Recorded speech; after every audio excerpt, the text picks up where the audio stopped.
હમણાં આપના ગુણગાન ગવાયા, કેટલું બધું આપે કર્યું છે હરિભક્તો માટે, એનું જાણપણું પણ આપણે નથી. મુક્તાન સાંઈ કહ્યું કે સબ ગુણ પૂરણ પરમ વિવેકી, ગુણ કો માન ના આવે. આપ તો એથી આગળ ગયા છે અને ગુણ આ બધું છે એનું પણ માન પણ નથી, એનું જાણપણું નથી. એ એક આશ્ચર્યની વાત છે. આપ કોણ છો એ એક આશ્ચર્ય થાય છે.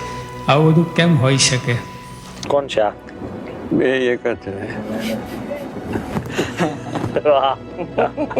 દેવ શાસ્ત્રી મહારાજ કેમ? ના ના, તો કોણ છે બોલો? દેવ જોગી મહારાજના શિષ્ય છે. જોગી મહારાજના શિષ્ય.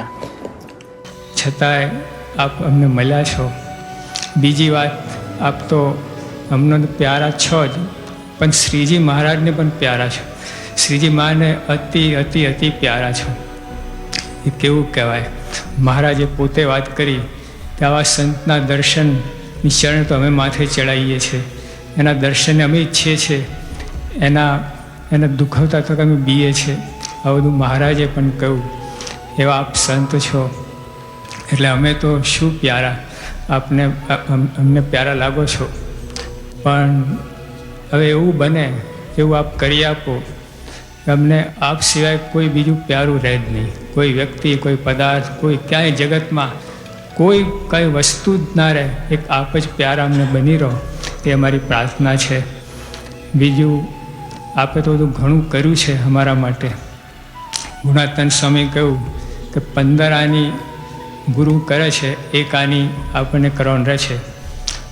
જેમ એટલે 99% તો આપે કરી આપ્યું છે. 1% જે કરવાનું છે એ પણ અમને ભારે લાગે છે. 99% જેવું જ લાગે છે. 1%માં સમ સ્વરૂપભાવ, એકતા, ગુણગ્રહણ, મહિમા, આજે બધું અમારે કરવાનું છે એ થતું જ નથી. જાણીએ છીએ, બધું કરીએ છીએ, પણ કેમ થતું નથી? એમાં આપે પણ સહાય, આપને સહાય કરવાની છે, એટલે એ પણ આપ કરી આપજો. અમે તો અમારો પ્રયત્ન કરીએ જ છીએ, પણ આ અશક્ય જેવું લાગે છે. 1% પણ 99% જેવું લાગે છે.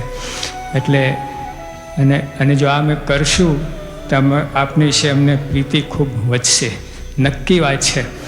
એટલે હવે આપ અમને એવી બુદ્ધિ આપો, એવું બળ આપો, એવું અંતરનો પ્રકાશ કરી આપો, એવું અમારો ખપ જાગે, એવું અમે કંઈ કરીએ કે આપ સિવાય અમને કંઈ રહે જ નહીં. આપમાં એ પ્રીતિ થાય.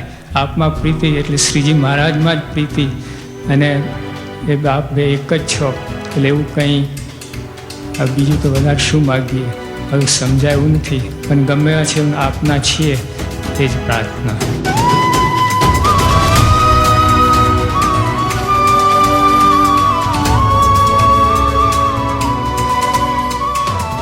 આજે આપણે પ્રમોશન તિથિ ઉજવવા ભેગા થયા છે.